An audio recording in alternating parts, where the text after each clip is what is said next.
Glerdi Turmetaj me këngën Tadish ka triumfuar në edicionin e 10 të Festival Lulebor 2025 organizuar për 2 net me radhë në skenën Teatrit Migjeni, ndërkohë vendi i dytë shkoi për Lauren Ellin, ai treti për Martina Serreçi. Përfituesi Turmetaj është një ëndër që realizohet më në fund.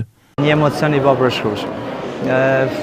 Normalisht një ëndër që realizohet më në fund, por të drejtën ja vleti me këtë këngë që pata rastin, që më erdhi një mrekulli. Thash do marrë pjesë, realisht. Kishte në orë 2 pundata që s'merë pjesë, por me këte thash, edhe po s'u ba fundja, se ne nësë jem amalla është me dalë këtu në skenën e Teatrit Migjeni, se çmimet pastaj dijem. Gjitha edicionet e Luleborës kam kemë pjesë marrës, i përulem gjithë kompozitorëve që në vitem kanë besu materialet e tyne dhe jam shumë mirë njohës.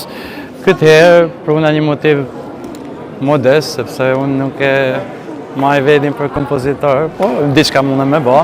Ashtë kënaqësi edhe privilegj, edhe në jam shumë krenare që unë e kam marrë këtë çmim dhe shpresoj është një uguri mirë edhe për vazhdimin e gjanave që të kemi në ardhje. Është e veçantë sepse me kënu për publikun shkodran, është një dashuri edhe nuk kam ushu kur kjo njën që kam për Shkodrën.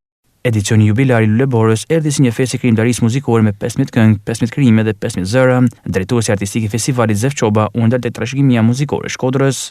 Mendoj se edhe këngët në mënyrë veçantë, këngët që dolën sante, edhe kënga fituese, sjell një pikë referencet, jo absolute, sepse krijimtaria gjithmonë sjell surprizat e veta, mund të ketë edhe realizime në format e tjera, por është një pikë referencë që meriton të marrë në konsiderat, që kënga të tingëllojë në natyrën e këngëve të bukura shkodrane. Shkodra ka një avantazh të madh, që ka një bazament shembullor, ka një trashëgimi brillante, që ka një fizionomi kaq bukur të përcaktuar, dhe kjo ka mundësi të ushqejë, të inspirojë krijuesit e ri, qoftë autorëve të teksteve, qoftë edhe kompozitorët. Ky edicion jubilej rikonfirmoi se tradita dhe moderniteti mund të bashkëjetojnë në harmoni në një festival që ka krijuar identitetin e tij artistik.